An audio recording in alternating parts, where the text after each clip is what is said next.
வணக்கம். இறையொளி திருவருள் சேனல் சார்பாக உங்கள் எல்லாரையும் வரவேற்கிறதுல எனக்கு ரொம்ப ரொம்ப சந்தோஷம். இறைவனோட ஆசிர்வாதம் எல்லாருக்கும் கிடைக்கட்டும். இறைவனை வழிபாடு செய்வதில் பூக்களுக்கு முக்கிய இடம் இருக்குது அப்படிங்கிறது உண்மை. சிறிய பூவை கொண்டு பூஜித்தாலே இறைவனின் அருள் பரிபூர்வமாக கிடைக்கும் அப்படின்னும், அப்படி இறைவனுக்கு நெருக்கமான மலர்களை அன்னைக்கே பறித்து இறைவனுக்கு சூட்டுவது அப்படிங்கிறது நன்மை பயக்கும் அப்படிங்கிறது தான் உண்மை. ஆனால் இன்றைய காலகட்டத்தில் பார்த்தோன்னா நடைமுறைக்கு அது சாத்தியமே கிடையாது. அப்படி பூக்களை எத்தனை நாள் ஃப்ரிட்ஜில் வைத்து அதை இறைவனுக்கு சாற்றுவது அப்படிங்கிறத இந்த பதிவில் நம்ம தெரிஞ்சுக்கலாம். குறிப்பாக பார்த்தோன்னா ஒவ்வொரு மலரும் ஒவ்வொரு இறைவனுக்கு உகந்ததாகவே சொல்லப்பட்டிருக்கு.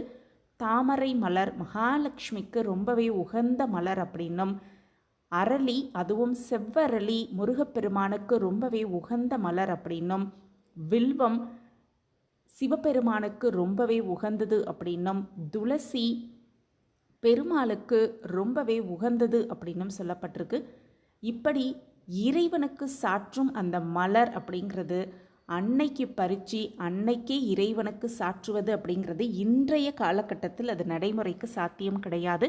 பொதுவாகவே நம்ம மலரை வாங்கிட்டு வந்து ஃப்ரிட்ஜில் தான் ஸ்டோர் பண்ணி வச்சுப்போம்.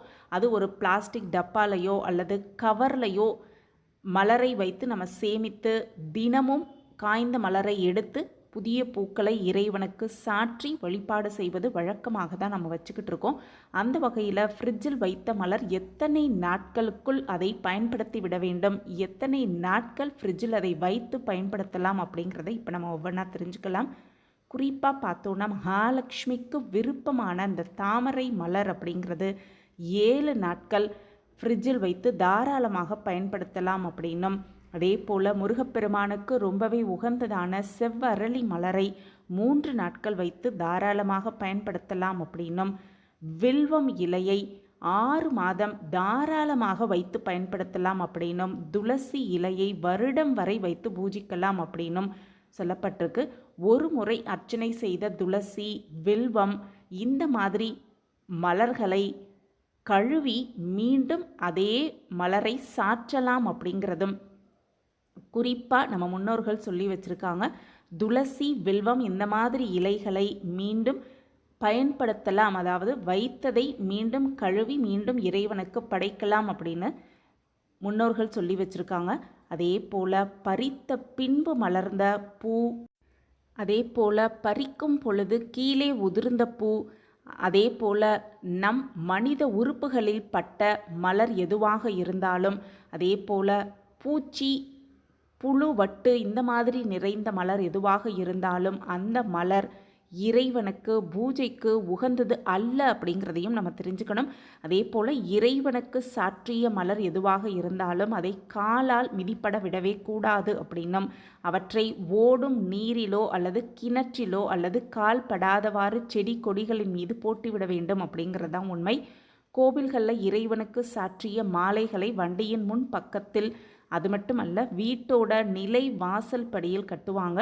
அது முற்றிலும் ஒரு தவறான செயல் அப்படின்னு சொல்லப்பட்டிருக்கு. முடிந்தவரை கோவிலில் இறைவனுக்கு சாற்றிய மாலைகளை வீட்டில் வந்து பூஜை அறையில் அப்படியே வைத்து விடுவது அப்படிங்கிறதும், அது காய்ந்த பிறகு ஓடும் தண்ணீரில் போட்டு விடுவது அப்படிங்கிறது தான் மிக மிக ஒரு சரியான செயலாக சொல்லப்பட்டிருக்கு. இந்த மாதிரி விஷயங்களை கடைப்பிடித்து அந்த மலருக்குரிய ஒரு முக்கியத்துவத்தை கொடுத்து இறைவனுக்கு அதை சாற்றி வழிபாடு செய்து பூஜை செய்து இறைவனின் பரிபூரண ஆசிர்வாதத்தை முழுமையாக பெற்றுக்கொள்ளலாம். சகல சௌபாக்கியத்தோடு வளமாகவும் நலமாகவும் வாழலாம். இந்த பதிவு உங்களுக்கு பயனுள்ள பதிவாக இருக்கும் அப்படின்னு நான் நம்புகிறேன். நம்ம சேனலை நீங்கள் ரொம்ப ரொம்ப ஆதரவு கொடுத்துக்கிட்டு வரீங்க, எனக்கு ரொம்ப ரொம்ப சந்தோஷம்.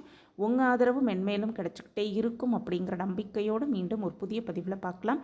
இந்த பதிவு உங்களுக்கு பிடிச்சிருந்ததுன்னா லைக் பண்ணுங்கள், ஷேர் பண்ணுங்கள், அப்படியே ஒரு கமெண்ட்டையும் போட்டுருங்க. உங்கள் கமெண்ட் தான் எங்களுக்கு மிகப்பெரிய ஒரு ஊக்கமாகவே இருக்கும். மீண்டும் ஒரு புதிய பதிவில் பார்க்கலாம். நன்றி, வணக்கம்.